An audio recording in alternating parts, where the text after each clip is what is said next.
And yeah, it's all about improvising today. You can see before you a number of different products here. This is Wally DM's Journal of Puzzle Encounters, full of puzzles and rooms. You can see some Rory's story cubes here, some plot twist cards, the Pathfinder Game Mastery Guide. You can see the Game Master's Book of Random Encounters. I've got a few other things here that you can't see in the scene, but that's all right. I'll bring them in very shortly, and we'll go from there. I'm going to ask you a bunch of questions today because I kind of like, that's what I do. I ask questions, and I'm also going to give you a variety of different alternatives that you could use. I also want to get your ideas of what you use for improvising. So feel free to take part in the poll today. Yeah, I would suggest grabbing some food, some drink, make sure you're comfortable, and we'll proceed and cover as much stuff as I possibly can in the short space of time that we have, and then we'll go from there. This is very much an interactive live stream, so those of you who are here, please take part by all means. I do appreciate it when you do.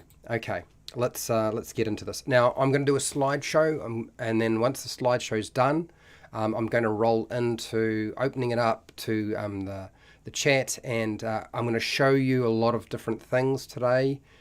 Some things I've shown you, some things I haven't shown you before. That's my intention anyway. So make sure you're comfortable and we'll get started, shall we? All right.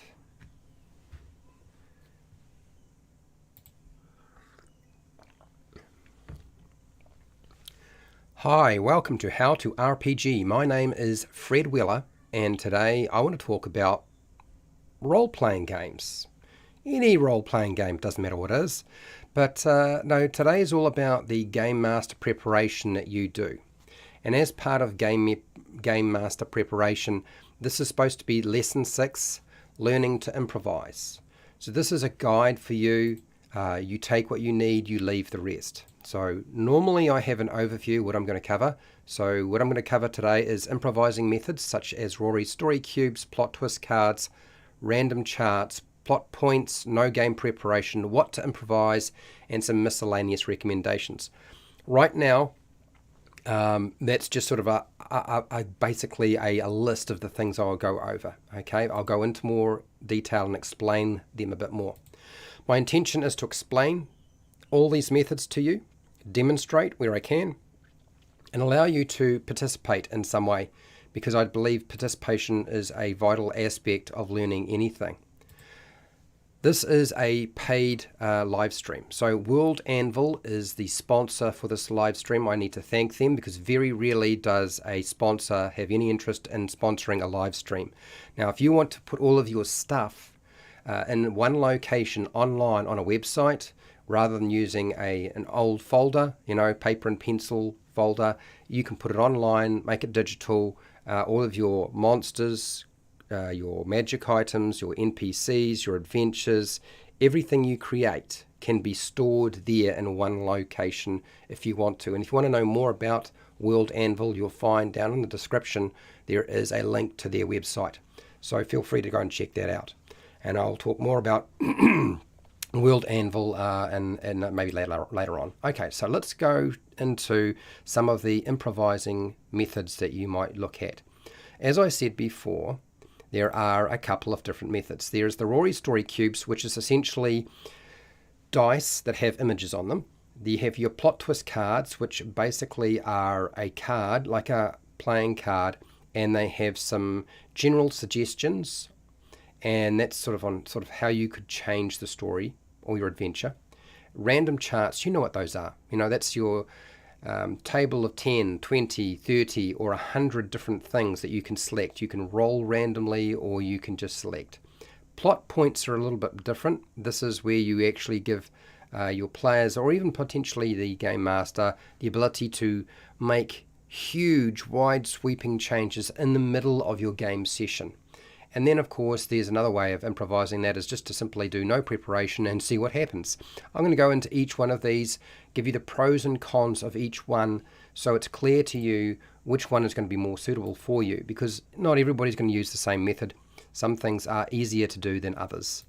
Okay, let's start off with Rory's story cubes. So Rory's story cubes, probably the best way I can explain these is these are six-sided dice, and every single dice has different images on every single side. And on every single dice, and you get 9 of them in a pack, you find that none of the images repeat. So that means you get 6 times 9 worth of different images, and they are used to give you inspiration. So what you do is you roll a few of these to inspire a story idea really quickly. If you're a visual person, this will work. If you're not a visual person and you work differently, maybe this won't work, but I've always found that a little bit of training is helpful. I first saw story cubes being used by Sly Flourish or Mike Shea to make a non-player character. And if you look at the game, you roll 3 or 4 of these, and this gives you an idea of how to build out your character. You use those images to determine aspects of the non-player character. So these 6-sided dice, as I said, are covered in different images. Some of them are very modern. Some of them are sort of, they would have fit into a role-playing game. Some will be, they won't fit necessarily into your fantasy role-playing game, but they might fit into your science fiction role-playing game if you're playing a science fiction game, or an everyday sort of, current event or current point in time game. You can get dice that are specifically targeted only for fantasy if that's what you want. Try playing the Story Cubes game with your family or friends, because the Story Cubes in a role-playing game, going straight into it can be a bit much. Okay, the method does require some practice before applying it to your game session. So I would suggest try playing the Rory's Story Cube game with family and friends before using the story cubes in your game session. So what you do is you're going to roll 9 of these story cubes, and you start off with Once Upon a Time, and then each person goes around in the circle or whatever, and they pick an item or a cube that they will incorporate into the story. And at the end, when you've used up all of the cubes, you finish off with the end. Now, it's quite a fun game, particularly if you're sitting around with your friends and you've got nothing else to do, or your family. I find it quite entertaining if you do it when you're drinking. But if you're not a drinker, then that's fine too. Rory Story Cubes are also available not just physically, but as a phone app. You can actually download a phone app for them. It's not particularly expensive, so if you want to go the cheaper route and you prefer to have everything on your phone, then you can do that.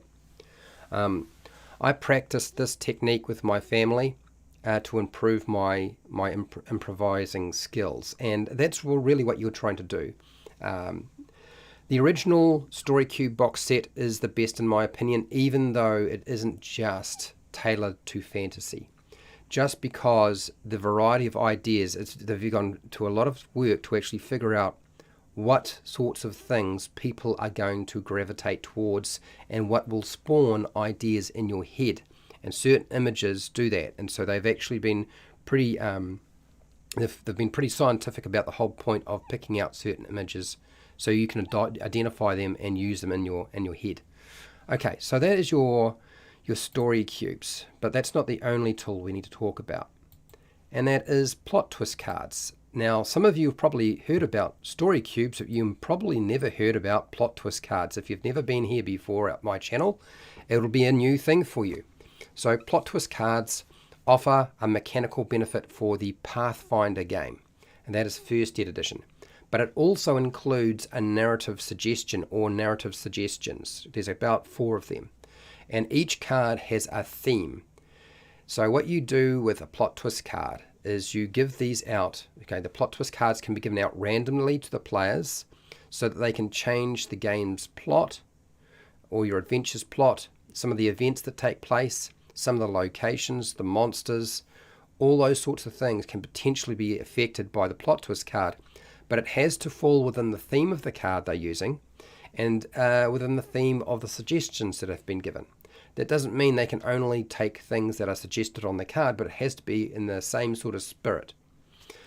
This is not actually easy to do in a campaign or adventure, and it can come apart on you, particularly with player input, particularly when you have players who want to play multiple cards all at once, or they're probably just using it as a a trump card.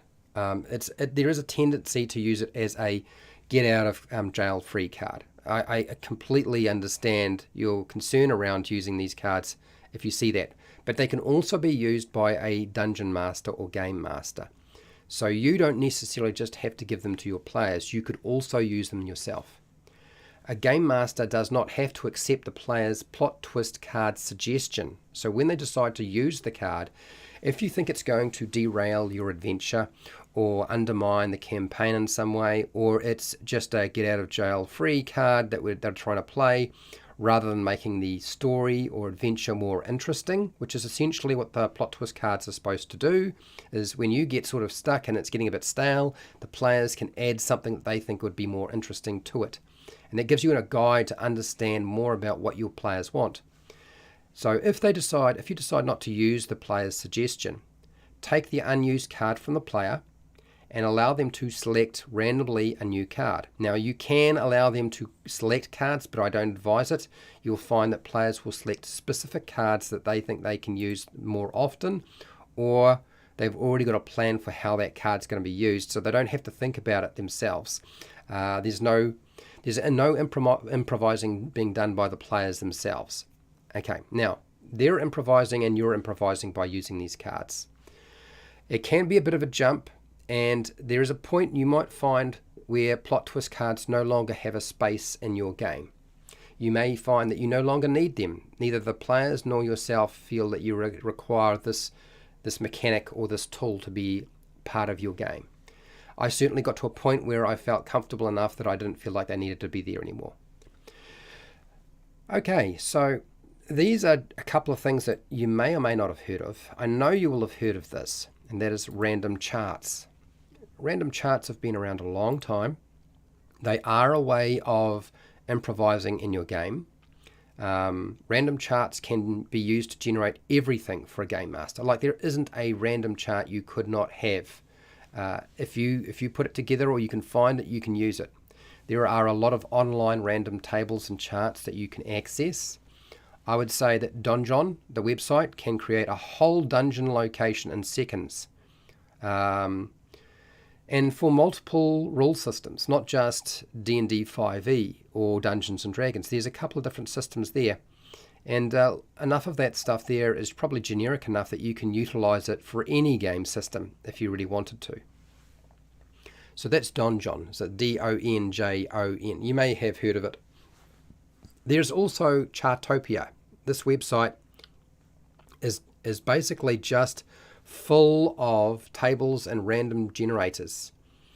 Plus you can actually make your own. You can actually put your own tables and generators up there if you want to. It's been around a long time. It was built by some of my friends, and I think you'll find it quite useful. It's about finding the right tables and charts that you want to use. The only problem with Chartopia is you can't use it offline. You have to be online, just like Donjon. I'm hoping that one day they will turn this into a phone app, but it hasn't happened yet. Another really good place for sort of random charts and tables and generators, and that is D&D Speak. This website specializes in tables of 100 different things. Sometimes the tables are even larger than that. They might be 150 or 200, but usually 100 different things. And 100 different things in terms of anything you can think of. I'm not saying it has every single table you could possibly imagine, but there's enough there. And it's not just a generator where you just see the end result. You can actually see the whole table. So if you don't want to roll dice, you don't want to roll percentile dice, you can just select the thing that you really want the most. It's a very, very strong and powerful tool. You will find many tables and random charts in the Pathfinder Game Mastery Guide. This is just absolutely, it's one of the best books I've ever seen in terms of a Game Master Guide or Dungeon Master Guide, where it's just got lots and lots of tables you can roll on or just use for ideas. So it's very, very, very effective. Another book that's quite good if you have money to spare, and that is the Game Master's Book of Random Encounters. This is a book full of maps, descriptions. I've done a review on it on this book. If you want to see me flip through and talk about it, there is a review on my channel, a live stream and a edited version. and it gives you different locations for different sort of areas, castles, towns, wilderness, anything you can pretty much imagine. It will probably have there, and it has a sort of generic map and some details about the location, and also sort of even some sort of set encounters that you could use in that location, which is quite useful. Also, the Game Master's book of non-player characters rather than random encounters. You've got non-player characters as well.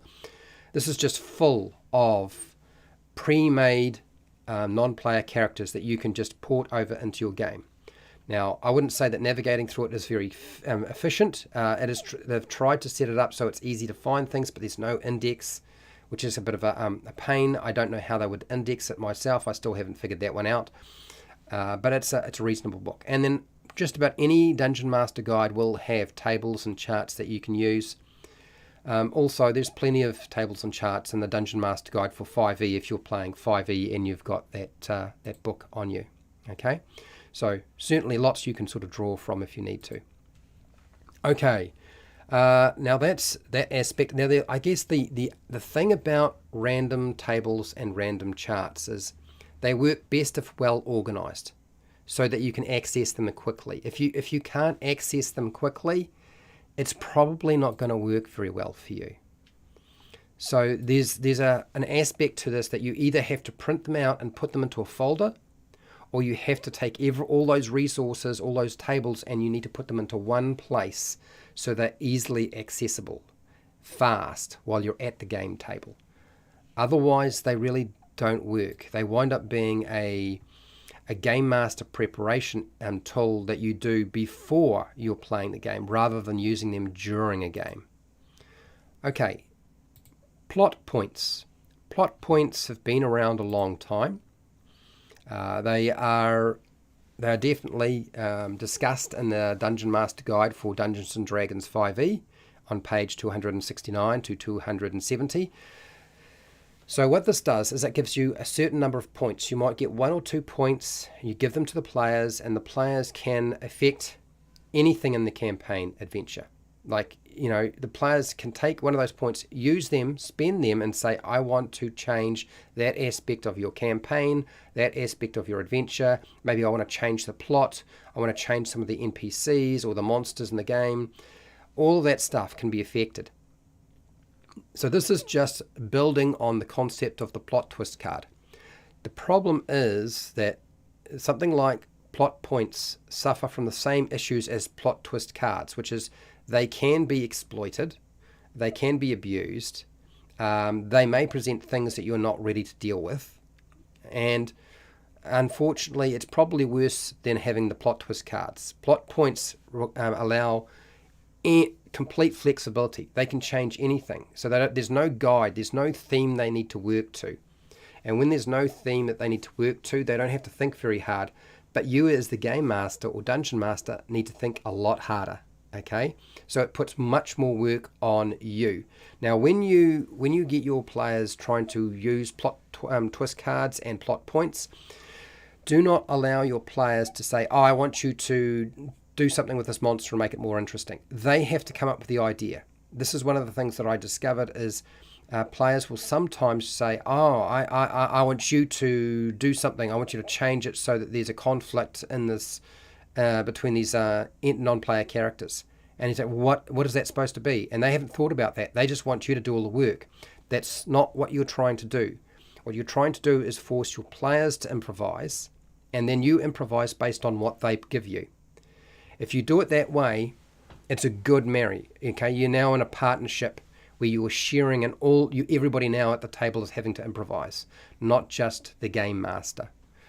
Otherwise, it can be very, very taxing, and players will set up situations quite deliberately at times, not everybody, that will see if they can make you break. I have friends who do this. They will literally, deliberately, and you might say, well, that's not a very nice friend, but it's just human nature. Sometimes people just get this way, and sometimes your friends are the ones who do the worst things to you, right, rather than strangers. Although that's not necessarily the case. Okay, so that is your plot points. Then there's the last technique I'm going to talk about, and then I'm going to give you some suggestions on what to improvise. No game preparation.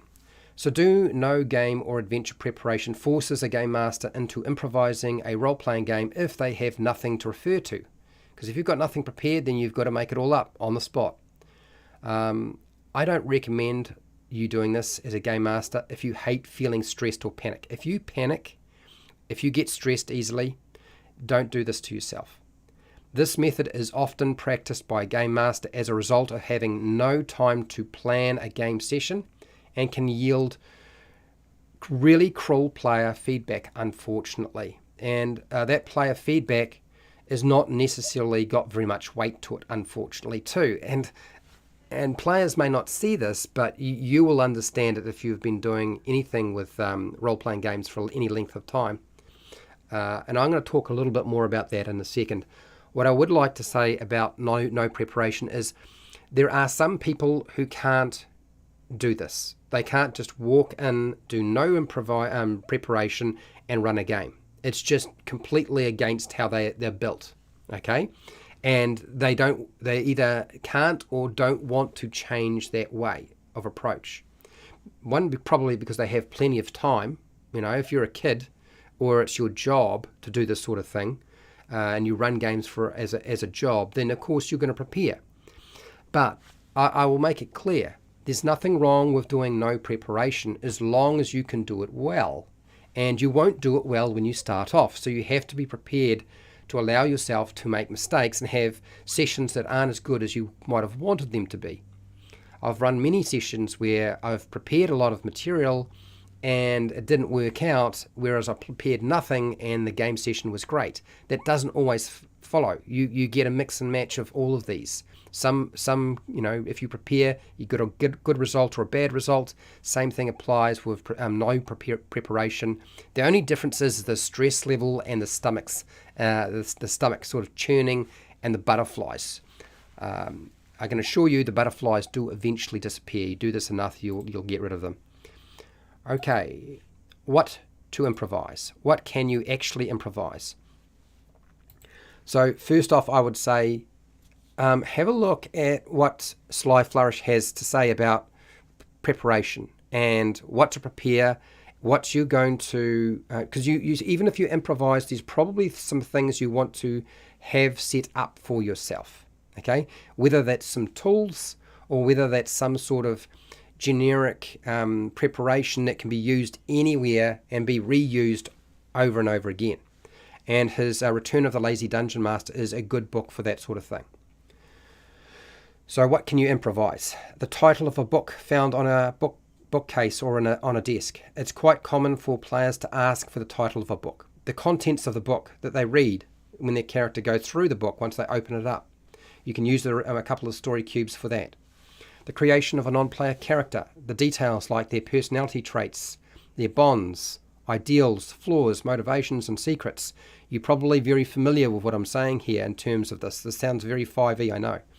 A quick adventure hook for a side quest, if you need a side quest. Random encounters, not just combat encounters, but random encounters. This might be a social interaction, could be a puzzle, might be a trap, might just be something they come across, might be a bit of information, might be an object they find on the ground. It could be anything. A letter's content from a non-player character that presents a clue to completing the adventurer's goal. Like letters, the contents of a letter, they're very useful. What about runes found in an ancient castle or a temple or tomb that unlock some sort of magical secret? You can use the story cubes and you can improvise monsters. So something as simple as opening up your monster manual or your monster book and just sticking your finger on a page and deciding that's what they're going to have to contend with. I've done this before, it works fine. Occasionally you get a monster that's probably more powerful and they can deal with, or one that's very weak, but it can generally work. And if you feel that it's too bad, then flip the page and stick your finger down on a different page in the monster manual. Okay, develop travel locations for your party to see as they journey to a far off place. So just things that they will see as they travel, if you really want to have some sort of aspect to the travel that's more than just you get there. Official documents, so any kind of official document such as a birth certificate, a land deed, a rite of passage, anything like that, a letter of writ, anything, a journal entry. So if you're going to have a journal, say in a laboratory or in an office, you can have journal entries constructed in this way, using any of the tools that I've suggested. Loot items, things that they can pick up as treasure, trinkets, maybe not magical, but just knickknacks. And then magical items. You can actually build magical items with these techniques as well. Now, those are just some of the things I would say. I would say even a location that is not just something you see. You can actually build a location and improvise it, particularly if you're reusing it. Do you know what I mean? What you'll find is a lot of the stuff that I put forward is about recycling. Recycling is what improvising is all about. You will recycle what you've used before, what you already are familiar with. Recycling is definitely the way to go. And certainly calling on your own personal worldly experience. Okay, miscellaneous recommendations to you. I know this always feels scary when you think about the idea of improvising and how to go about doing it and what's going to work for you. Please don't judge your own improvising strictly, as it's not always clear what players will enjoy. I've always found that it can be very hit and miss determining exactly what a player will enjoy. But if you are dealing with completely new people and they're not people you know well, they're not your family or friends, you haven't played with them that much, family and friends are easy to figure out because you do know them well. But strangers is harder, and so you need to allow time to figure that stuff out. So don't judge it. And also too, it's practice. Improvising takes time to practice before a game. So you need to do the practice before the game, during the game session. So don't expect to be very good without practice. And don't expect to be very good at doing it without a bit of time passing, because you need to practice. Even if your players don't like a game master improvising a game, that doesn't mean that a player's feedback needs to have a lot of weight on a game master or dungeon master, because it was made up on the spot. Let's get real. Whatever you did and you improvised was probably mostly made up on the spot. And not everything and not all perspectives from a player in terms of your improvising carry a lot of weight. Now, why is this? I kind of mentioned this before. Well, ultimately, when a player plays their character, they are improvising. And as you will probably have discovered if you've been running any kind of game session so far, is players don't always do things with their characters that are very good. They're improvising and their actions in the game aren't that great. They're still learning. So the reality is you need to allow them to do stuff with their character as they practice improvising with their character, and they need to allow you as their game master to improvise and figure out how to change and modify the story based on the actions of their characters, even if you do have something set out, because improvising isn't like you're never going to have to do it. Even if you have something prepared, the chances are somebody's going to do something that you didn't actually prepare and you will have to go off script. The other aspect to feedback from players is players don't necessarily understand how hard it is to improvise a role-playing game for a game master. Now, the reason for this generally is because a player, if they're only ever playing a character, will not have ever been a dungeon master or a game master, so they won't understand. They don't have the perspective to realize that it actually is very difficult. And they cannot just expect that every single game master and dungeon master they come across is going to be an expert from the very get-go, because that's just not how it works. You like all of us, we all had to go through the process of a game master or a dungeon master learning the ropes. So if you have players that aren't allowing you to learn to improvise in your game, it's going to be a problem. And I can assure you that those players are probably not going to stay with you, and you're probably not going to want them to stay with you anyway. How you decide that you're an adult, you make those decisions. But you need to be very careful about taking on feedback. I always recommend people ask for feedback at the end of a session, but ultimately you still need to be very discerning about what feedback you take on and what feedback you don't take on.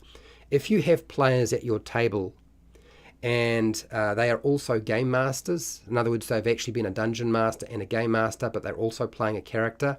They will be much more accommodating and understanding because they know what it's like. Their feedback is probably more useful than somebody who's never done it before because they have experience. So those are the things I just wanted to say with regard to improvising, and particularly around your judgment and taking on feedback from somebody else. You need to be careful whose feedback you listen to. Now, I hope that this was useful to you, and if it was, fantastic. I want to say thank you to World Anvil and my patrons for supporting me, and for you watching the live stream. I do appreciate that. And hey, till next time, keep rolling those 20s.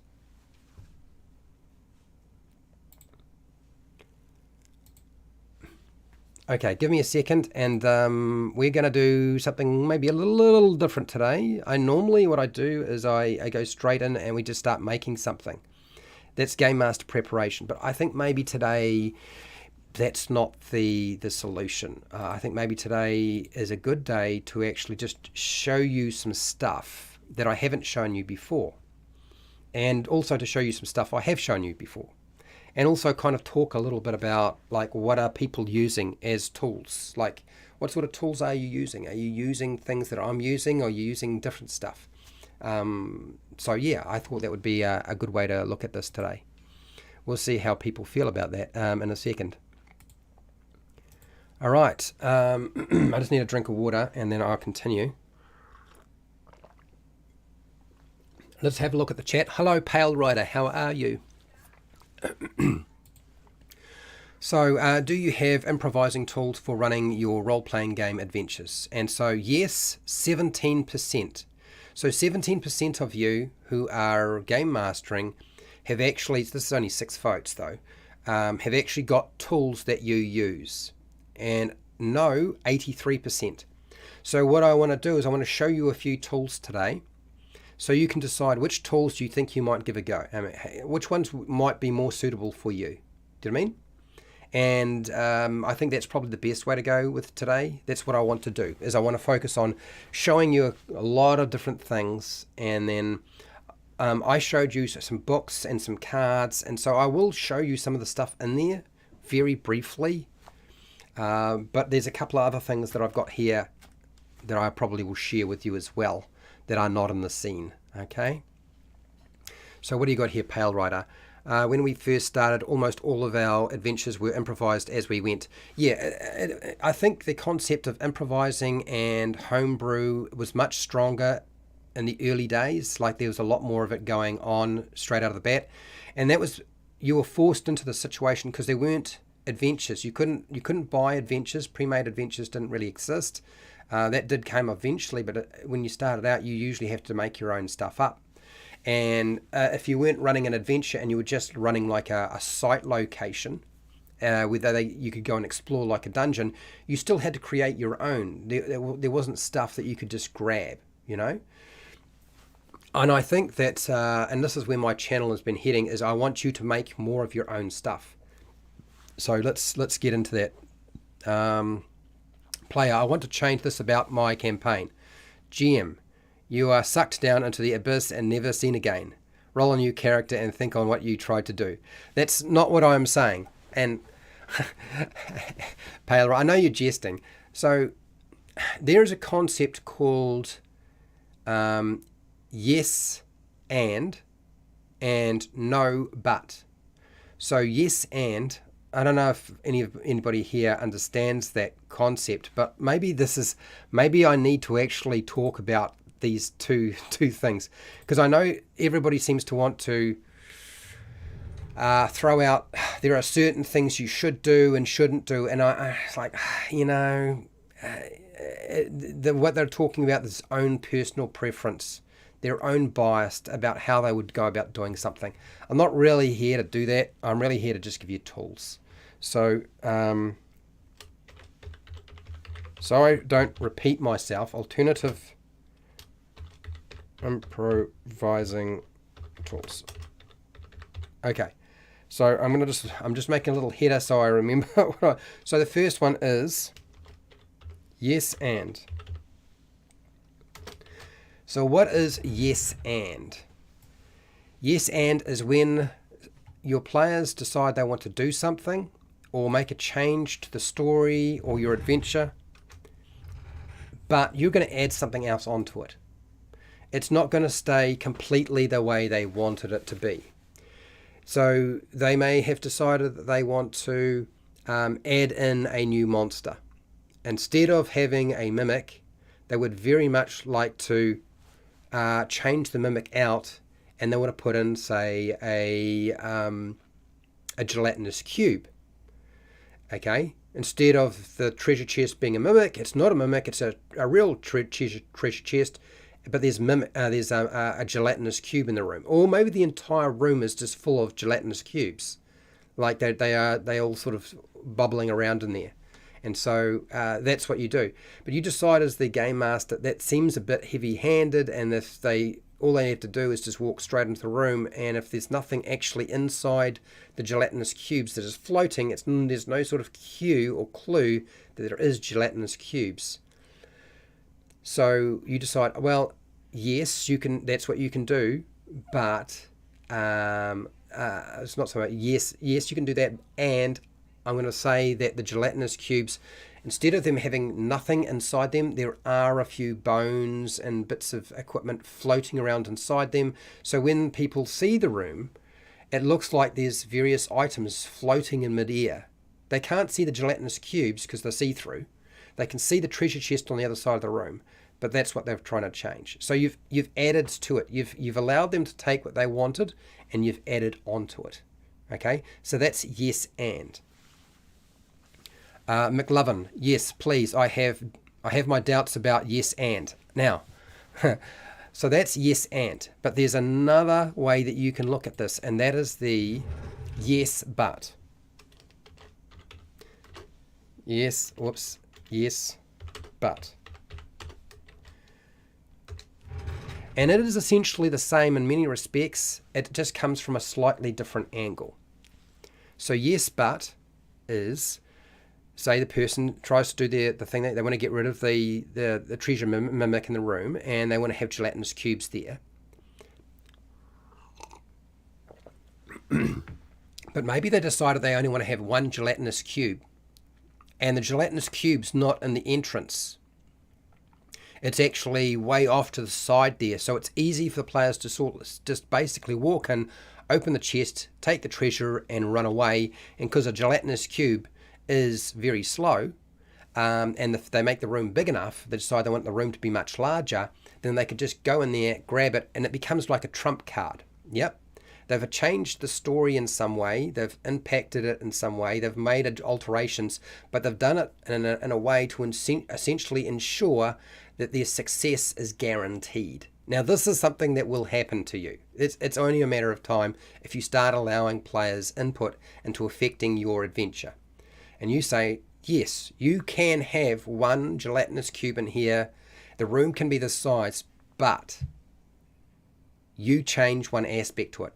The gelatinous cube is right smack in the doorway. You don't tell them this until they walk into it. Plonk. That is yes, but. You're taking their idea, you're going with it, but you're altering one aspect of it because they've used it like a trump card. Okay, and you feel like that would make it more interesting, because now they've got to try to pull somebody out of the gelatinous cube, because they're probably, if you decide the gelatinous cube's got nothing floating in it, then it's going to be easy for them to walk into. So that is the yes, but. Both techniques are completely legitimate. They're just approached and used in different contexts. Does that make sense? Okay, all right. So I'm going to jump down and show you some of these things I have in front of me. And then I'm going to show you some of the other stuff that I've got as well. I think what I'll do is I'll just make sure I get that out of the way, because I don't want to forget to cover that. A lot of these things I've already done videos on, so if you're concerned that you won't know exactly what's going on, you don't need to be too concerned, because I have done many videos on these. So let's move some of this stuff out of the way for a second. And let's move that out of the way. Will I pull this out of the way? Push that out of the way? No, this is probably the bigger of the books, so I can put that there. And we'll go with this one first. Okay. All right, let's have a look at this one. So I've done a review on this book already. Okay, if you've never seen this book, it's one of the best-selling books on Amazon, and there's a good reason for it. It's because of what's in it. Okay, not only does it have various locations in this book that you could utilize in your game. Now, there's a little bit of preparation required, but a lot of it still can be improvised. What you're doing is if you need something fast, you call a break for about 5 minutes, and then you look up the section you need. Do you need a temple, a tomb, a crypt? There's a section on that. Do you need taverns, inns, or shops, or a guild hall? You've got a section for that. There are adventures in here, but I'm not going to point you towards those. You need an outdoor area. Right, okay, there's a couple of different things that fall under that. Homes, hideouts, labs, and lairs. You've got a bunch of them. And then you've got rooftops, alleyways, and tunnels. There is plenty of stuff here that you can utilize. There is included in here, it may not be obvious, and this is one of the problems with this book, is it isn't necessarily laid out so it's super easy to find exactly what you want. There is a section on castles. Like if you need different castle locations, there is stuff here. I did a review on this, and I'm going to just show you, just essentially, I'll skip past all the adventures themselves. I'll show you some of the sort of general layout, and you can kind of decide whether you like that way of doing things or not. That's another adventure. Okay, so I think we're starting to get into nature nurture. That's still the adventure aftermath. Okay, here we go. We should be almost there. Oh, I forgot just how much of the book is full up of adventures. Okay. So this is a portal prison. Gives you sort of a layout, gives you information on it. Taverns, if you need various taverns, shops, and inns. You get your map, you get your information on the location, you get who's there, and some variant encounters. Some of these would be combat, and some of them would not be combat. And each of those locations is laid out like you get a 2-page spread usually. So that's quite useful to you, particularly if you need to make things up really fast and you're just not very good at doing that sort of thing. Or you don't want to use an online tool. You can just use something like this. So this is by Jeff Ashworth. So Jeff's Game Master Book of Random Encounters. It's a pretty good tool. Doesn't do everything, but it's not a bad tool either. It's pretty efficient at what it wants to try to achieve. Okay, so I'll just see if I can get that out of the way. The next book. Now, if you're a person who's into puzzles, but you need puzzles that aren't too difficult, this book here, Wally DM's Journal of Puzzle Encounters, not only does it have puzzles, it has 100 different room descriptions. This is one of the best things about this book. It does have a couple of magic items in there, but the table in the back is the one that I think is going to draw the most attention. One of the good things about these puzzles is a lot of these puzzles you can figure out how to work them within about 5 minutes.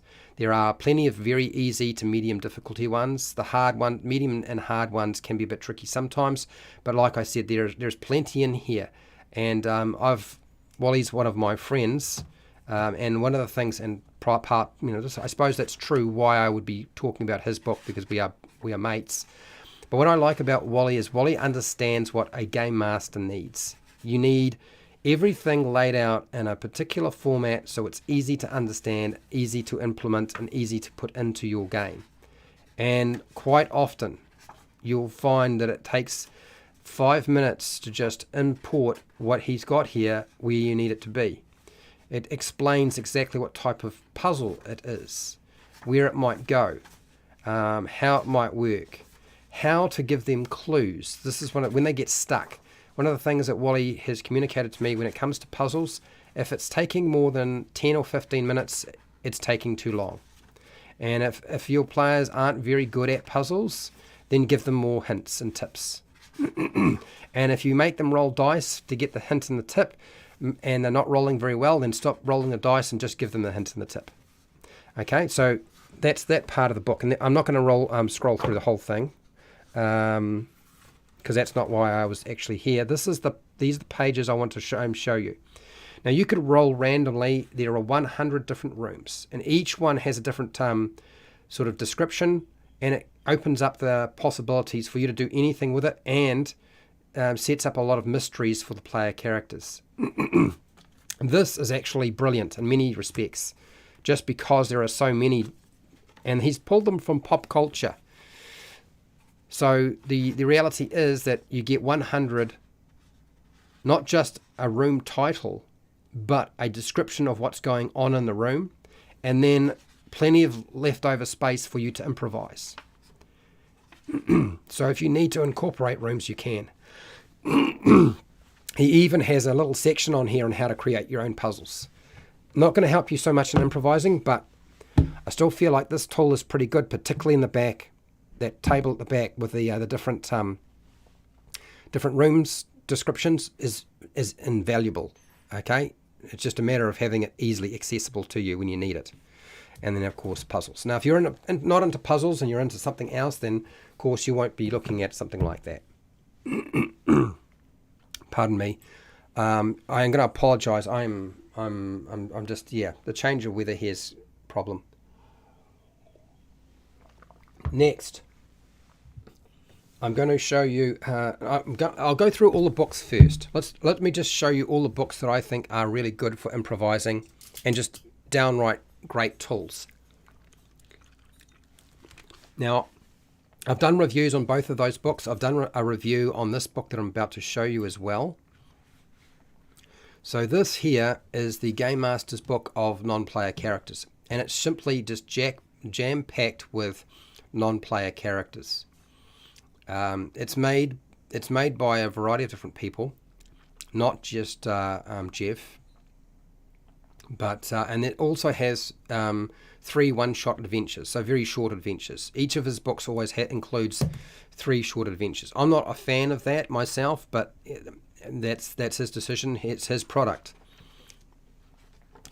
So you'll get a lot of artwork in here of different NPCs, but they're broken down. The one-shots are here, and then you get your NPCs by big city denizens, small town, outskirts, posts, outposts, underdwellers. There's a side quest generator, and there's a random character generator as well, and it's actually a pretty good one. And so this here, if I just, let me just jump past the adventures because you don't need to see that. 49, let's go to here. Now I did a review of this live stream and edited, and so if you want to see the whole product and me talk about it, you can.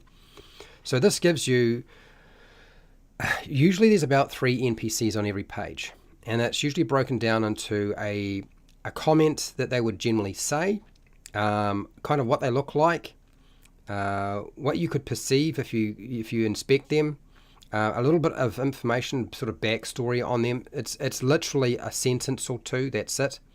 What they want or need, secrets and obstacles for this NPC, and what they carry, and a name.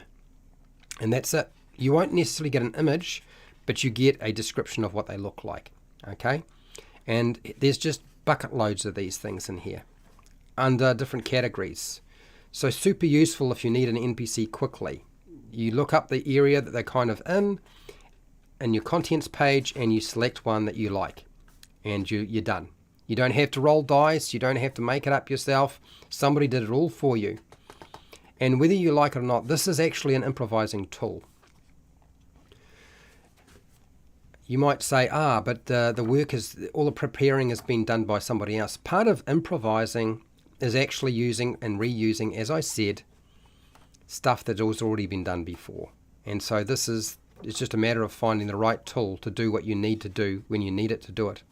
Okay, now, if we go to the back, past all of the pre-made NPCs, there's a couple of tables here. We've got the random NPC generator, and it's 100 different things that you can roll for. You can select percentile dice. It's a true 100 table, okay, or chart. And you get your first name, your surname, you get a brief description of them, what they want or need, some secrets or obstacles with them, and also what they carry.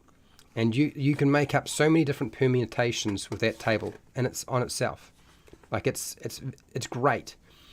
Now, There's also in the Game Master's book of random encounters, you'll find there's also a generator for NPCs as well, not just this book. Then you get your side quests. There's a couple of tables here that you can use. There's some spaces for you to insert what you need to insert, and some different ways of including them. So that all will help if you need to make stuff up.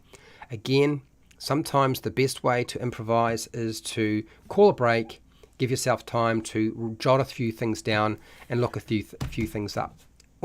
These are all really good tools. Okay. Now, if you still want more guidance around books, I'm going to say that this book, I'm not going to flip through it. This is the pocket book. You'll find it is absolutely loaded to the eyeballs with tables and charts. Some of these tables are useless to you because they're for Pathfinder, but some of them are very generic and you can use them. It doesn't matter what game you're playing. Okay, I think this is probably one of the best Game Master guides or Dungeon Master guides I've ever seen. As far as I'm concerned, it's done a really good job of trying to cover everything you need. It's the sort of thing that it's what 5e should have done, but they didn't. They did some of it all right, and not all of it. And then, of course, you have the Dungeon Master Guide for 5e. There are tables in here. I would say most of the good ones are at the back around locations. I would say most of them aren't very good. They are quite poor. They're quite short. They don't take up very much space, which means they didn't put very much effort into them. But there is a little bit of stuff in here, but I would say not nearly enough. Not enough that you can actually get by. Okay. I just need to take my hat off and let me just, where was I? Let's see, yes. Let's go to one that I have not shown you before. You see this? These are blank dice. I know what you're thinking. What the heck do I want with blank six-sided dice? Well, I purchased these blank six-sided dice because they are blank, but also because they're quite large. And what you want to do with these is you can make up your own dice that give you your own sort of random elements. Things that might be a decision that you need to make or something you want to affect. Maybe it's as simple as I just want different weather effects. I just want a dice that I can roll to decide what is the weather right now when they ask me what's the weather like. Okay? Or if I have to decide what the weather is like. But often it's going to be more around when the players say, what's the weather like? And so you roll your dice and then you tell them. And so you can get a Sharpie marker and write on these. The marker will come off because that's just the nature of permanent markers on dice like these. But you can redo them. And you just write on with a very fine tip exactly what you want on each side. So you can make up a dice that's for weather. You can make one up for just random wandering monsters that's specific for your location if you wanted to. And when you're finished with it and you don't want to use it anymore, you just go get some alcohol and you rub it off and it's gone. Goodbye to your marks from your Sharpie. Make sure you use a fine tip Sharpie. Don't get the big bold one. Maybe you need something as simple as I just need to know what the NPC is going to be like. Are they hostile? Are they friendly? Are they indifferent? Are they confused? I mean, is there something that I want in terms of their response that I want to roll? And so dice are a good way of doing that. And you can make up anything you need under the sun. So blank dice. Now don't look at the price there because that's New Zealand. That's not American, okay? Buying stuff in New Zealand is expensive. I hate to say it. It's just one of those things. So blank six-sided dice with a Sharpie pen. And you just write on a bunch of ideas that you want to sort of roll randomly. Okay? So that's that one there. Let me get that out of the way for you. Right, let me show you. I could show you the plot twist cards, but I'm going to do the plot twist cards and the story cubes last because I usually go over them so much. This is a different product. And this here, Again, you can make these cards yourself. You don't have to go and buy them. You could just go and make something that's like this. These are Pathfinder cards. They are face cards. Each card has a little bit of information about the NPC sometimes, but not always. But it also includes an image. And sometimes it's easier to get by when you're dealing with having to provide a new NPC with just provide an image. Yep. So I'll open up and show you some of the cards in here. I have done reviews on these, so you don't feel like you're losing out by me not showing you everything. But you can make up your own cards. You just need a printer and a piece of cardboard. Do you know what I mean? A bit of paper, you stick them on some cardboard and you make up your own cards. You don't have to go and buy anything. And it also means you can make up exactly the kind of NPCs that you want. And it's a reusable deck. So the point is not necessarily to get exactly what you want on the cards. The cards are supposed to be reusable. The idea is that you won't just use them once, you'll use them multiple times. Okay? So let me just open up this pack here. This is sort of like a winter themed characters, so they're all sort of dressed in cloaks and warm clothing, stuff like that. And if I can get this out, I will. There we go. Is that all of them? Okay, that's all of them. So, as you can see, various different NPCs and what they look like. But sometimes they're blank, and sometimes you would just write on the back of the card. Or you put a post-it stamp on the back here, and you write on the post-it stamp if you don't want to damage the card, so you can reuse it. Okay, some of them do have information on the back. A name, a little bit of information about them, and that's it. And then you put in additional notes underneath. So you just pick the ones that you kind of want. You can if you buy or make up your own cards, you can make up your own decks that are specific to your campaign.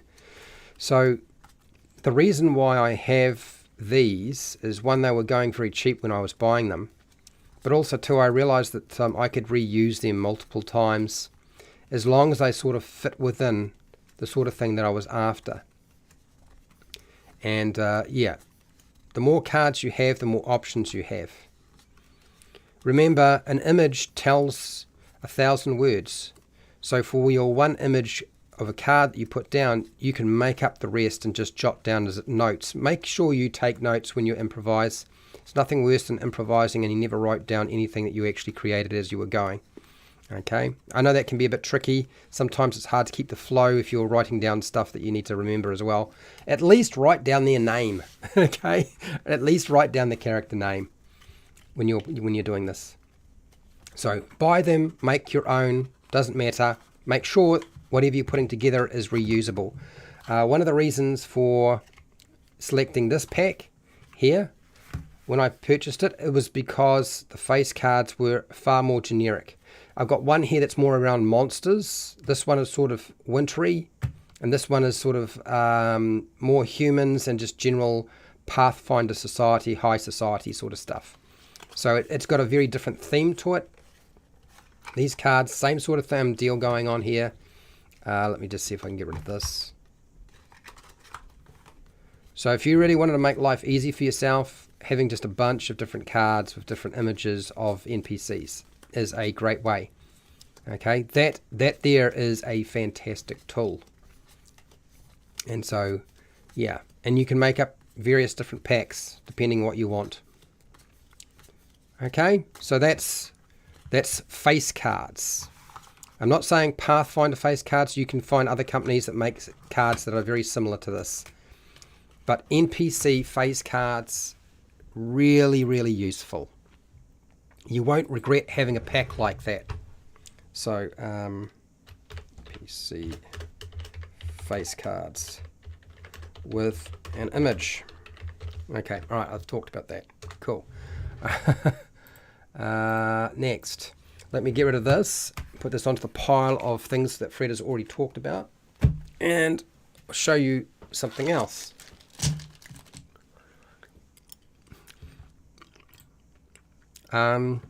Next, here's the plot twist cards I was talking about.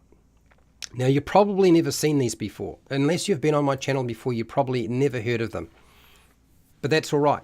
because I'm going to show them to you and kind of explain how you would go about using them. Okay. Hi, Overboard. So Overboard is a patron and a moderator. He also has a YouTube channel, deals with terrain, miniatures, reviews, stuff like that. Now, making cards up like this would probably not be that hard either. You could probably make up your own plot twist cards. I don't know how easy it is to buy them now. You probably can still buy them. I'm not entirely sure. But I want to show them to you so you can kind of get a gist of what's going on.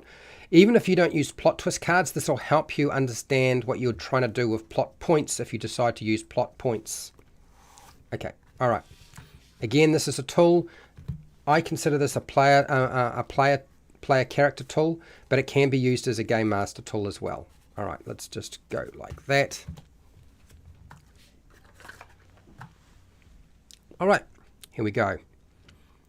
So as you can see, each card has an image on it, and then in white, it's the actual theme of the card is written down. This card is tipping point, as in a tipping over of a cup. The black thing you ignore. The section in black and white there. Target delays all actions until the end of the round. That's a mechanical aspect to Pathfinder. I just ignore that bit. You don't need to worry about that. Okay.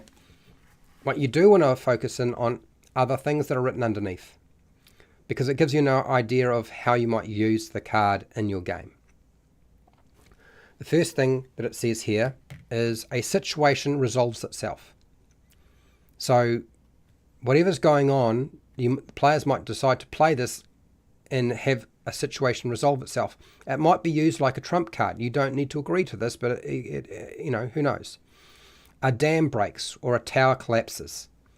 So breaking something like a dam, or having a tower collapse or a castle collapse or a house collapse, that's adding conflict to your adventure. That's far more interesting, right? So as a game master, we're probably not going to be against having something like that happen.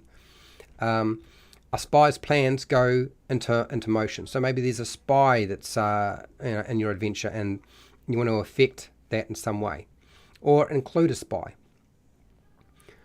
A jury reacts to a verdict. So maybe if you're in a court scene. So a tipping point. Maybe it might be as simple as we're going to use this, and the NPC who's got a cup of ale or a cup of wine, or a mug of ale and a cup of wine, they spill their drink on their clothes, and then they have to go and clean themselves up. And this is an opportunity for the players to go and do something. Or it just changes up the story in some way. Okay, it might be as simple as an effect as that. Oh, there's a lot of flashing. Hopefully I don't lose my power. I can see things are doing wacky. Oh, it's doing it again. Okay, if I lose my power, you know that I've had a power cut, people. It's not even a cyclone. Okay, sanity check. Another one. Second wind. Revelation. Have a nice trip. Now, this is one that players like to play because traveling is fun. So you got a sailing ship, have a nice trip, and it says here in black, ignore this bit, target is knocked prone. Forget about that. Someone goes on an unexpected trip. So maybe the player plays this, or even you decide to use it, but the player says, we want to go on a sailing voyage. So now you're looking at a side quest, or maybe it's going to be related to the adventure you're running. Okay. If your players are saying, we want to go on a side quest and we want to go on a sailing ship to an island somewhere, then they've built a lot of it for you. They just need to give you a little bit more information. Remember, don't let them force you to do all the work if you're the game master. And so, okay, now that I've done that, we're going to have that little journey. We may be going to an island full of Cyclops, and maybe they have to negotiate with the Cyclops to get some treasure, or acquire a relic from there that they need to take back. Who knows what it is? Maybe they're going to stop negotiate with the Cyclops so that they stop trying to eat all of the fishermen in the local area. Who knows what it is? Someone stumbles. Okay. A weapon flies out of your hand. So maybe the players decide they want to have one of the weapons fly out of a monster or an NPC's hand. Now you decide whether that seems reasonable. Okay. A long journey becomes necessary. So maybe the players are like, okay, look, we went on a journey, but we had so much fun on that journey and that trip. We would like to extend it a little bit further. So they now can do that. I always find that when they use the cards and they try to add complexity and conflict to the adventure, it's a good thing.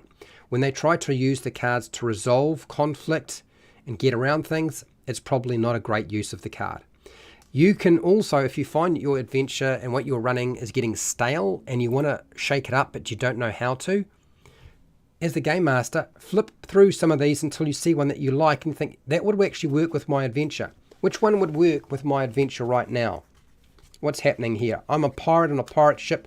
What would be great is, I know, it would be great if one of the crew members was actually a spy and backstabbed one of the crew and we had to find out who actually murdered them. That would add complexity, conflict, and now I've changed up my story because we've been on, players have been on that ship for a while, nothing much has happened. Now we've added a bit of complexity. We've got a backstab. We've got a traitor in our midst. So that's how those cards can be used. And there's lots and lots of these things with different themes. As I said, I don't know that they're necessarily that easy to buy now, but you can certainly make cards that are kind of like this. Yeah, not that hard. Okay, a few images and a theme, couple of words, and you're ready to go. So that is your plot twist card. Now you can see why the plot twist cards are probably better than the plot points, because plot points just leave all options open, so you just don't know what you're going to get. With plot cards, there are some restrictions, and because of the way you're using the cards, if they don't like the card, if you don't like what they're trying to do with the card, you can say no, and then take the card back, and they can draw a new card so they can try to use that at a later date during your session, okay, or a later time. So that is the plot twist card. I wouldn't say that that is an alternative, because this is something I've already talked about before in this presentation. I'm kind of curious as to, let's have a look here. No, we're doing fine. Let's move on to story cubes. Now you've probably heard about story cubes because either you've seen Mike Shea using story cubes, or you've seen DM's Lair, Luke's been using story cubes for the past couple of years, I believe. I think Sly showed us about this sort of thing. Like, is it 10 years now or 12 years? It's been a long, long time. Hi, Charles. How are you doing, Charles? Late to the party. What was the brand of cards? Oh, sorry. Do I need to? Okay. If there's something that I show you and you want to know where you can buy it, just let me know and I'll chuck a link in. But right now, I'm like, if you go and do a search on my channel, you'll find reviews on plot twist cards and how to find them. It's Game Mastery. So Game Mastery plot twist cards. Okay, that's the brand. They're made for the Paizo Pathfinder game, but they're made by Game Mastery. Okay. Charles, if you need more information on them, you let me know. All right, and I will hunt down a link for you if need be. But yeah, I'm honestly not here to sell you these things anyway. If you can make your own, great. Okay, so now, as I said, you can get these physically. You can just buy these physically, or you can just download an app. It does cost a little bit for the app. There are some free knockoffs that exist. So if you don't want to spend any money and you just want to have something that's kind of like that, you could probably, if you were very clever, make your own, but you might need a Dremel and a bit of ink or paint to put into the crevices. If you're very sort of, what's the word, creative, you might be able to figure a way of making that happen. Why not? Sure it can happen. Anybody can make anything, right? Awesome, thank you. So now, so I'm going to keep going with the story cubes. I want to show you what they are. In there is some rules on how to play the game of story cubes. Okay, there's a couple of different suggestions. There's no strict rule. It's not like this is not a game where you play it and there's a winner and a loser. It's a game designed specifically just to have fun and to goof around. So if you like to goof around and act like an egg, or just make up stuff and make up stories, I highly recommend playing this with your family while you are at a party or getting sloshed. Okay, works out quite nicely. So there are 9 dice, and every single one of them has got a different image on every single side. So you get a lot of different images. So you can see we have like a castle on one, an eye, that looks like a credit card. It's a tree, a rainbow, I think with a cloud, and that's a pyramid. So some very familiar images, right? That's the world, that's a plane, that's an apple, there's an apple. That is a tower of some kind. It's not the Leaning Tower. That's a flashlight, and that's a smiley face. So, and I could go through all of these right now, but I'm not going to do that. What you do is you pick however many dice you think you need to give you an idea, and you roll them and you come up with something. So if we wanted to make an NPC, maybe we roll 3 or 4 of these. The rules in here explain exactly how to do it. It's not complicated at all. Pick a few, roll your dice, and so I want to make an NPC up.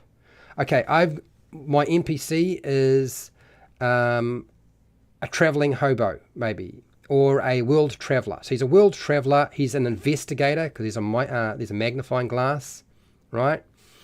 And he is looking for a particular individual. He's on the search, and he's currently in a manor or house trying to hunt them down. So he's looking for them in maybe it's the house that the player characters are in. So the investigator knocks at the door, and there's your new NPC. And you've got some of the mechanics around it. You may not have a name, but that's why name generators exist. Whether it's on your phone or on the web or a table, but you've used it to actually generate an NPC and a concept for it. Okay? So that's an NPC. Now, if you want to do something else, we've done this before on my channel where we've rolled dice for other aspects. Maybe you want to come up with some locations. Different locations, right? So I could roll 3, I could roll 2. So what if I roll, okay, here I've rolled 3 dice. I don't have to use all 3 dice. I could use whichever dice I think is going to be useful. I want make a wand shop, like a Harry Potter wand shop. It's a fancy magic shop that sells wands. That's what they do. I want an exchange, sort of like a miner's exchange. This is a location they're going to go to. I also want a fountain full of large fish. So 3 dice, 3 different ideas, and you make them as fancy or as simple as you like. It's up to you. That's really all they're there for. They're just to give you an idea.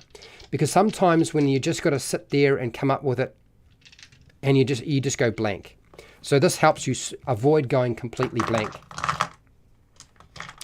So those are the standard ones. I won't show you all of them. These are, you can get different sets. So there's action story cubes as well.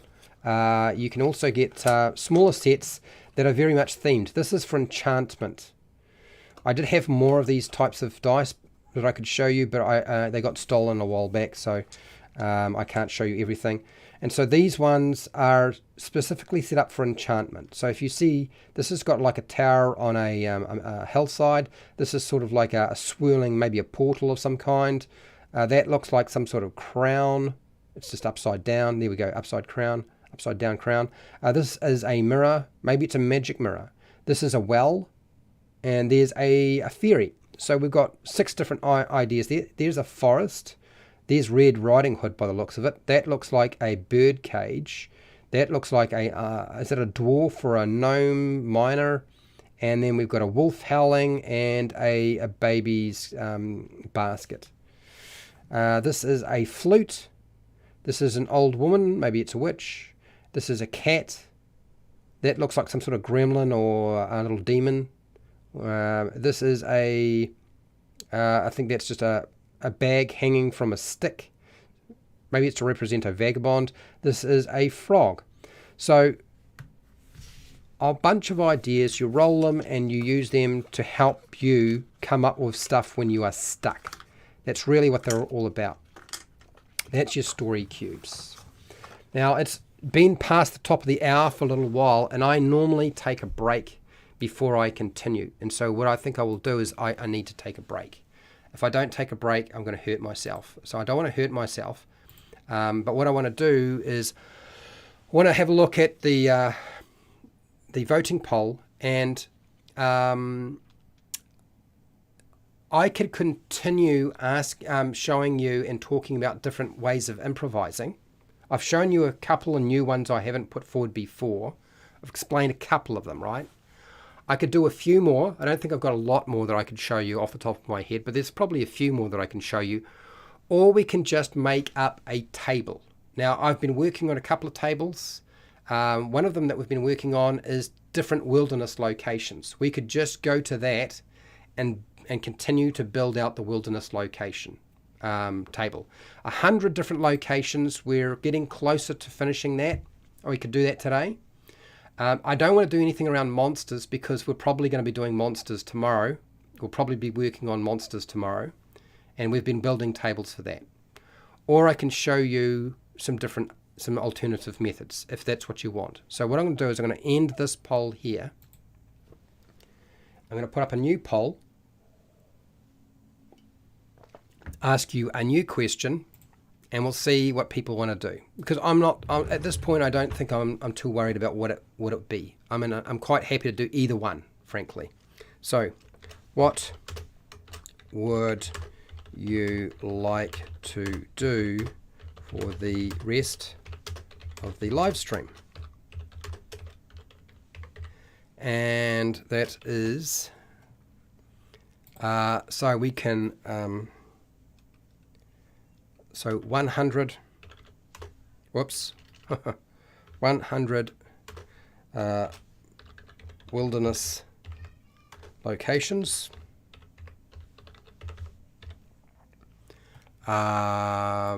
What's the next one? Oh, more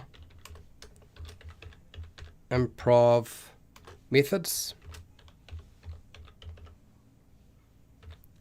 And next, what's the other one that I was going to think of?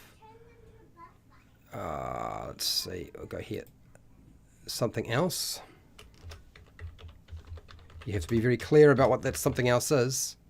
Actually, that should be there. I always have a just watching. Just watching. Okay, and Q&A. We can do questions and answers. Questions and answers. We'll put down questions and answers. That keeps it pretty clear. So you've got 3 options, and you just pick the one that you like. So 10 wilderness locations. I mean, not 10, 100 wilderness locations. I've built a lot of it already with live streams in the past. More improv methods or Q&A, or yeah. I'll put that poll up. There we go. That gives you time to have a think. What would you like to do next? That is what I'm going to put in the chat. Have a look at it. Have a think about it. I'm going to take a 5-minute break, if that, and I'll be back and we'll continue. Okay?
Okay, coming back in.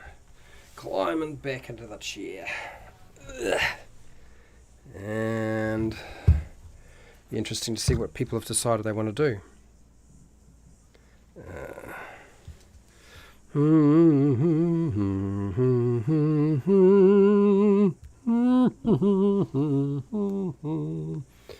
Okay.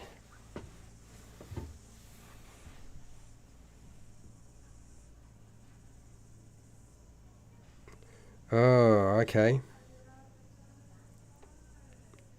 Stig, what have you gone? You've gone 1E, improv methods for a campaign. Oh, okay.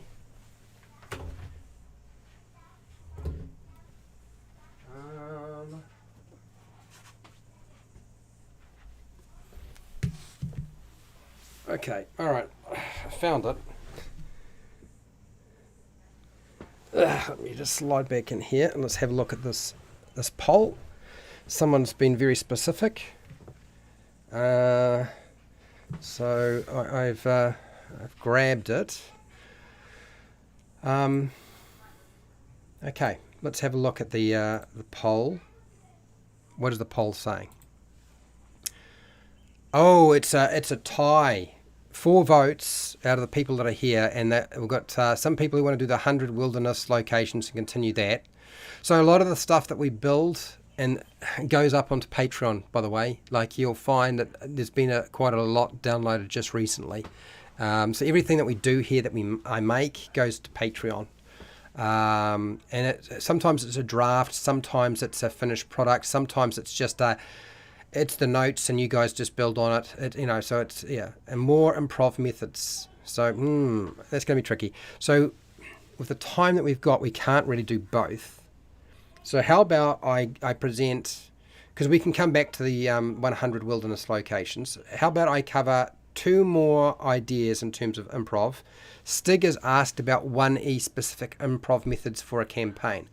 So you're playing Advanced Dungeons and Dragons First Ed Edition. So I'm assuming you're using this book, right?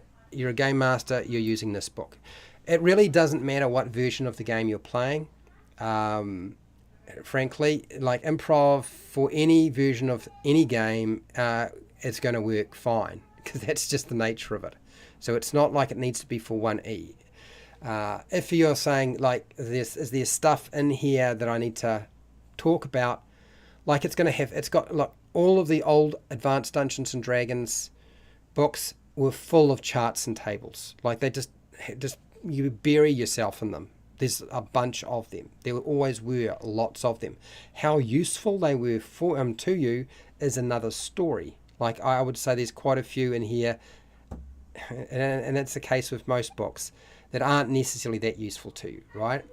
So let me go and just talk not so much about that book, but a little bit about what if you're not a visual person and you're trying to improvise. Now, I've left the hat off and the door is open because it's getting warm, and so I need to be a bit more comfortable, people, so you'll hear a bit of background noise more than likely. Word association. One of the easiest ways to get around a lot of stuff is to have a sheet of paper and it's just covered in different words. That's it. Like you use the words it's the same thing like an image on a dice, but instead of it being an image, it's a word. Because some people operate better if they read something, okay? And I don't know if I've got a piece of paper and I can demonstrate this, but all you do is you make up in advance a piece of paper, and whether you write it on there in ballpoint or in your own handwriting, or you type it out, make sure the words are big, okay? And it's a variety of different words, and all you do is you use them. You pull the sheet out and you look at it and you decide what would be great to include into your campaign. What would be a way of improvising and changing things up when you need something based off the words that are there. So you might make up a sheet that is just a selection of, for example, monsters, different monsters on a page that you particularly like, that you would like to use in your campaign. And so when you need to do something with monsters and then put something in there and you're not too sure what to do it and you're improvising, you use the piece of paper covered in monsters and you select what you want. Or if you need locations, maybe you write down a few different locations on a piece of paper and you just label it locations, and you just select off that instead of it being, I mean, it's essentially like making a list. But I mean, you can make it as a list or a table, but you can just make it as like a brainstorm. Do you know what I mean? And it can be done fairly quickly too. So it's not something that you need to spend a lot of time on. You can probably do that in game without the players even realizing that you're doing it. The best way would be to demonstrate. And unfortunately, can I? Have I got a pen close by? I've got a pen close by. I've got a. Yep. Can I use that piece of paper? I can probably use that piece of paper. Okay, so let's demonstrate a little bit, because this is a technique that I don't generally use because I'm not good with words. It's not my area of expertise, words. I always struggle with the English language, and it's the only language I know. Instead, what I will do is I'll show you. This is actually from Flute Sloop. Jordan from Flute Sloop put me onto this idea, and so we'll see if I can just show this to you now. Let me just shuffle over.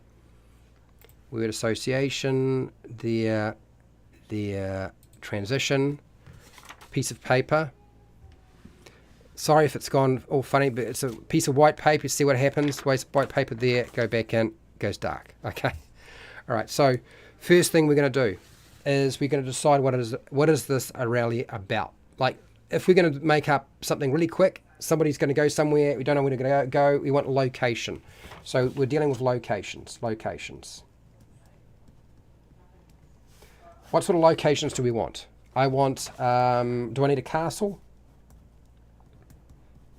Maybe I need a tomb. What else could be a location? Have a think about it, people. Throw those ideas out, and I'll include them. It's fine.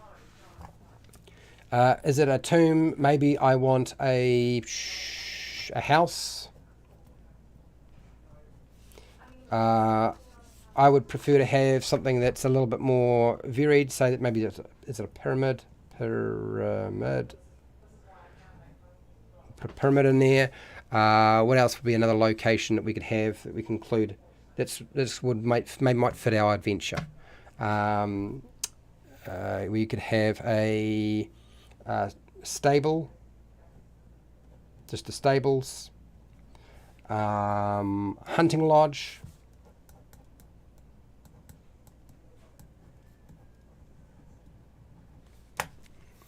Hi, Cataline. How are you doing? Good morning. First day back at work after a week of COVID. This will help. Oh, I'm sorry to hear that. That's not good. That's not good. Okay. We want a lake. I just want an area by a lake. What about? Let's be on. I want to be on a boat or a ship. Or just write down ship. We'd like it to take place on a ship. Jungle ruins. Yes, there you go. Jungle. I'm going to separate them. I'm going to use both of them, jungle and ruins, because we can combine some of these, right? Jungle, ruins. Some sort of ruins. We always have ruins in any kind of game. So you can see there's a bunch of ideas on here. Now all we got to do is decide which ones we like the most, based on what your players are trying to do, which are going to work best for us right now. And maybe in this case, we're actually near a jungle or in the forest, and so we go, okay, well, we're already in the jungle, and we want ruins. But what sort of jungle ruins is it? That's the question. Let's decide, actually, I want the jungle ruins to be a pyramid. So there's our three ideas. And we have essentially done exactly what we need. Okay? We've got a basic idea for a location. And that's how you would do it. So it's by word association that we develop stuff. And that didn't take very long to do. And I'm doing this in a live stream, which is, I can assure you, is far more stressful than trying to do it at your game table. So sort of like a single sheet of paper, word, brainstorm, and association.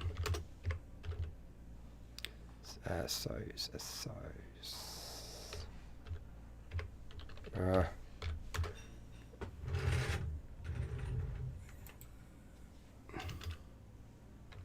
association. Okay. For the life of me, I can't get that right. But anyway, anyway, so that's your method that you might use for your game. Yep. Stig, thanks, Fred. I'm planning on starting a 1E campaign, but still researching for a sandbox campaign. Okay, so there's one method that you can use that I haven't presented before. You can thank Jordan from Flute Sloot for that. Now, there are other ways of doing this. Since you're using the first edition Dungeon Master Guide, I would imagine, correct, and the Player's Handbook for first edition, I'm actually going to talk about the first edition Player's Handbook for Advanced Dungeons and Dragons 1E this coming Friday. The plan is to review that particular product. So I'm going to show you in the book, this is your Dungeon Master Guide for Advanced Dungeons and Dragons 1st edition. There are certain tables in here that would be useful, and I hate to say it, there'll be certain tables that you won't find that useful at all.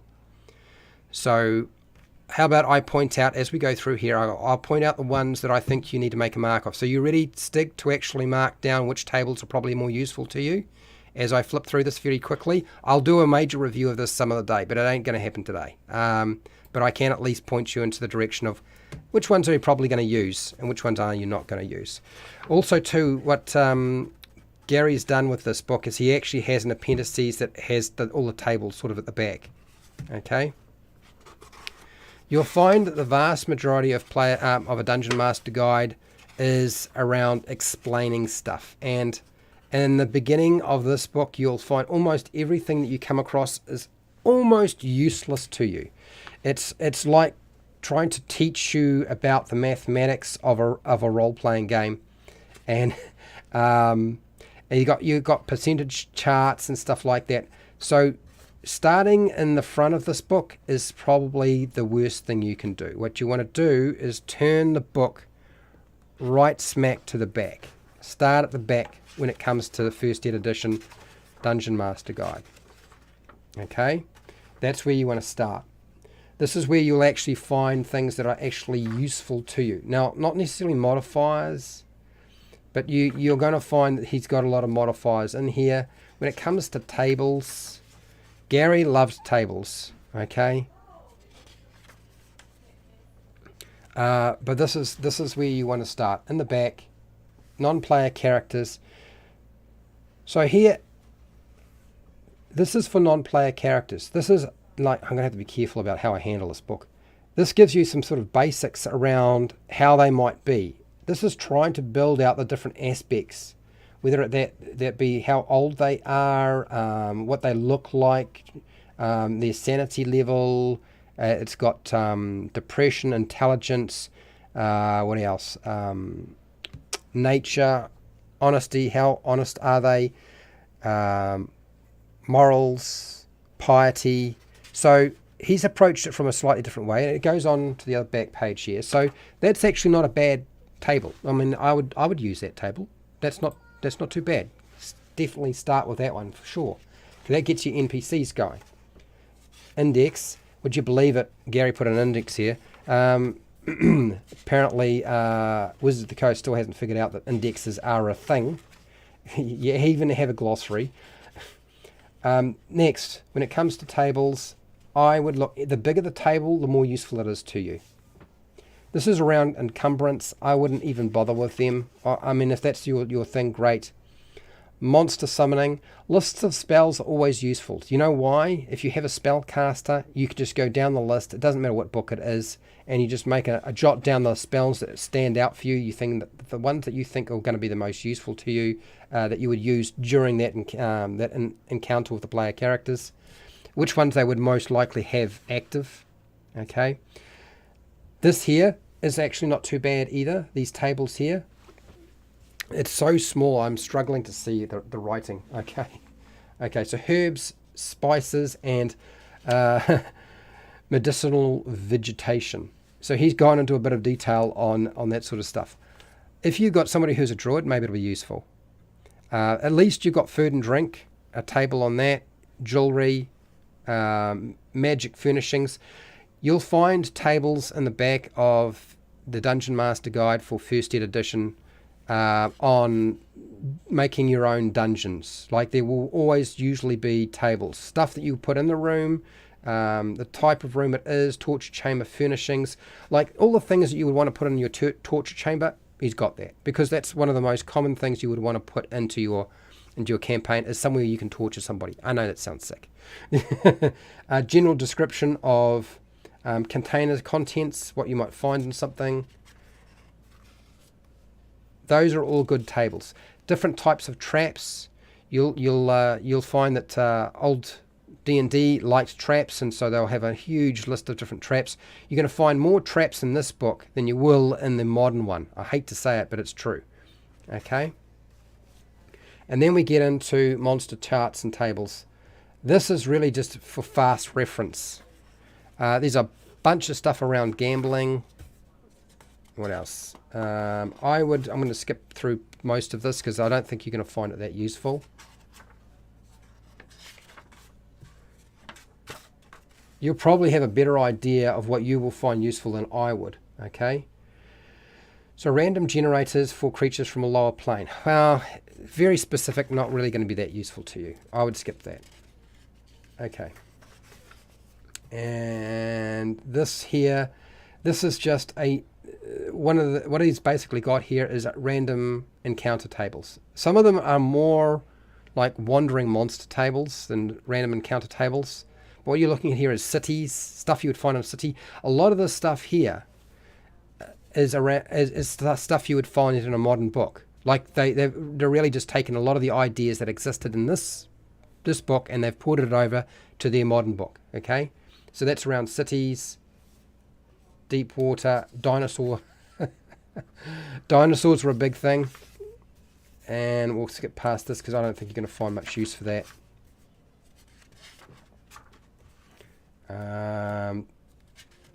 Creature type tables I almost find no use for them whatsoever.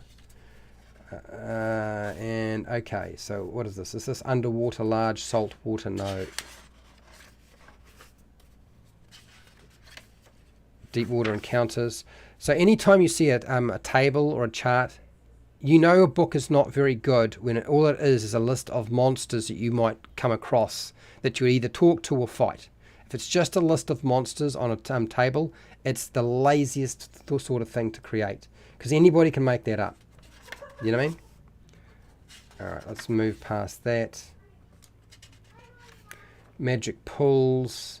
So these tables are quite small, but they give you a lot more details. You might actually find a bit more use for these. These are random dungeon generator, staircases, caves, stuff like that, what they might look like. This is going to be probably, these pages are going to be much more useful to you with your game. Yep. And they've got a sort of layout. Now they did the same sort of thing. This here is really duplicated in 5th Ed edition in their Dungeon Master Guide. Okay. The only difference is it looks different. It's a little bit more modern. I would say that it's not nearly as good as it needs to be, though.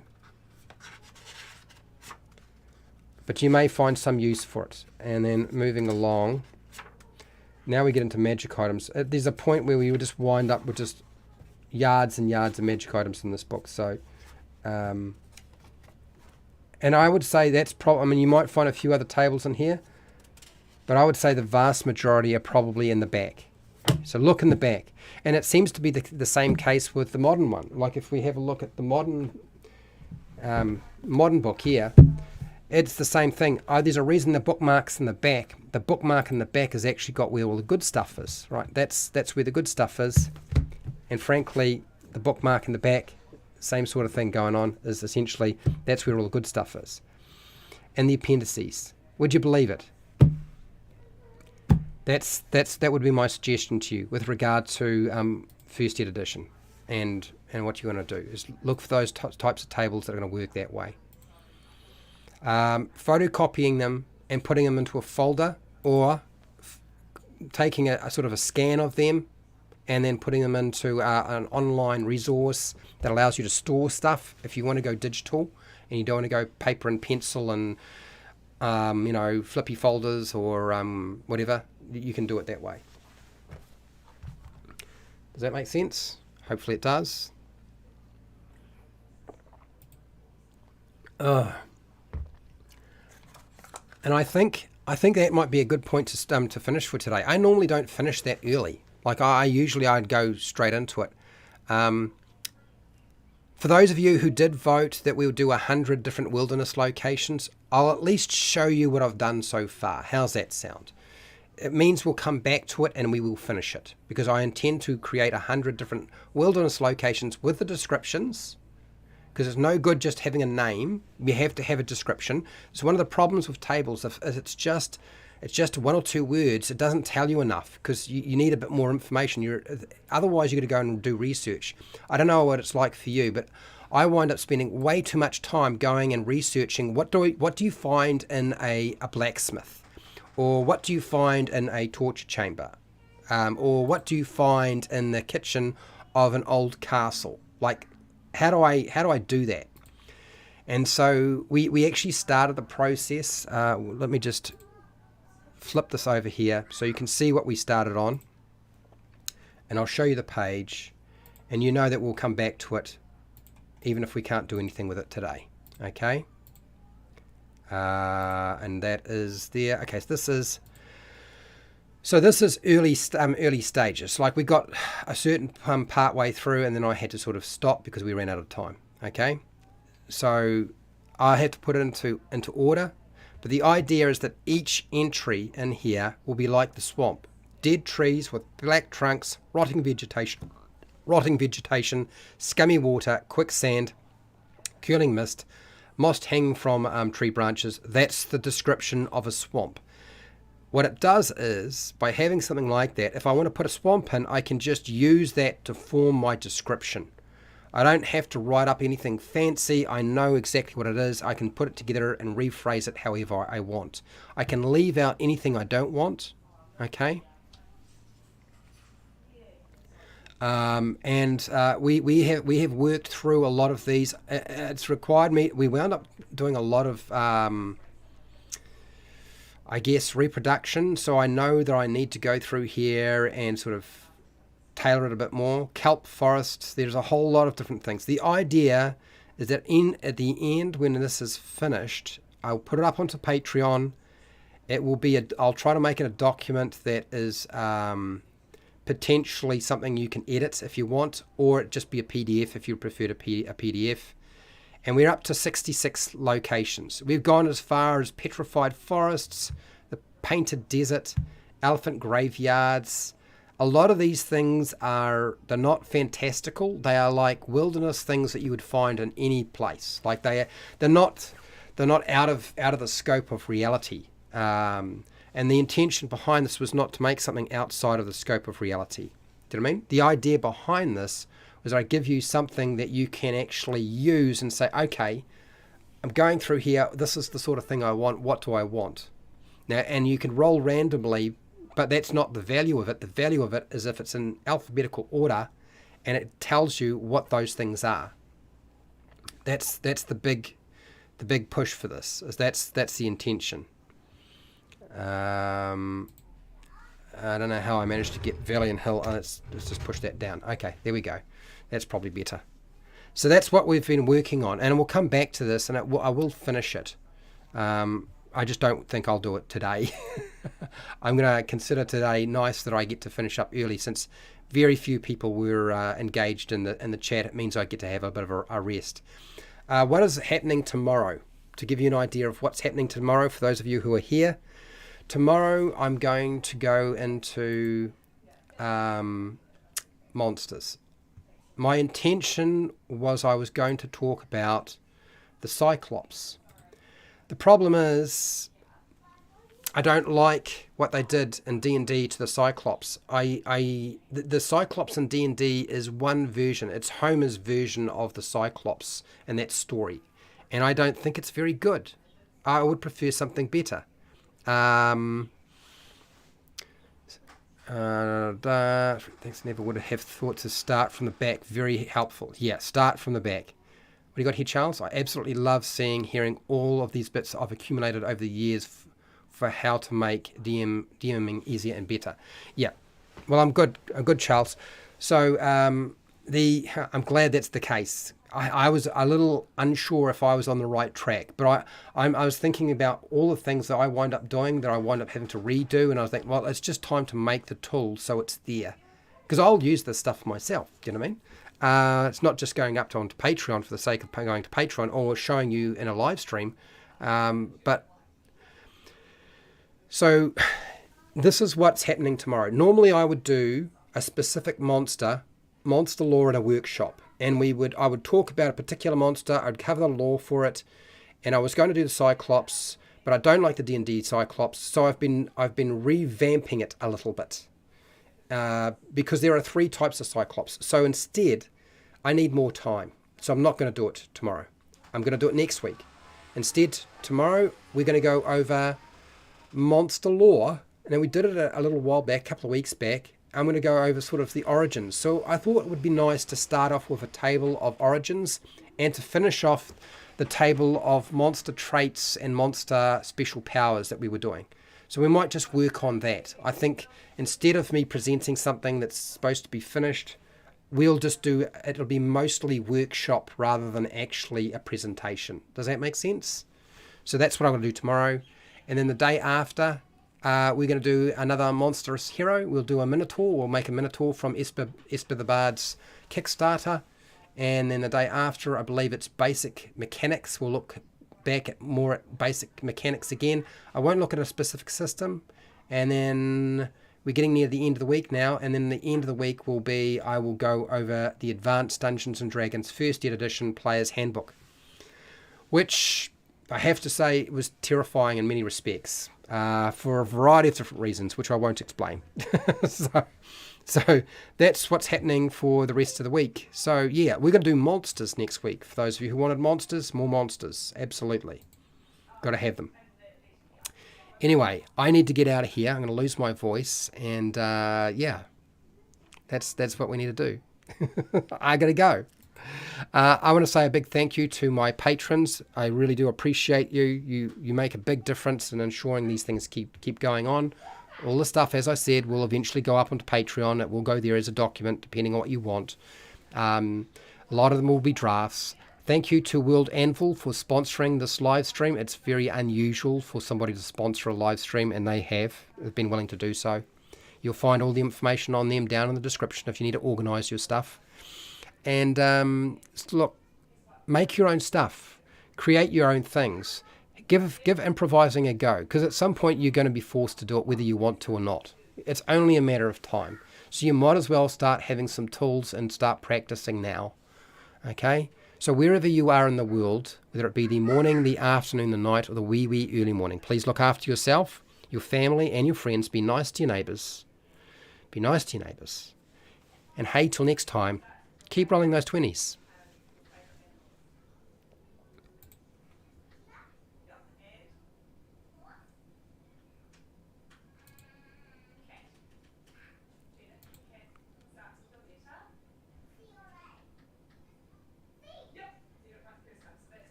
Oh, and I forgot to mention Charles. Charles, you're a patron, aren't you? I forgot about that. Sorry about that.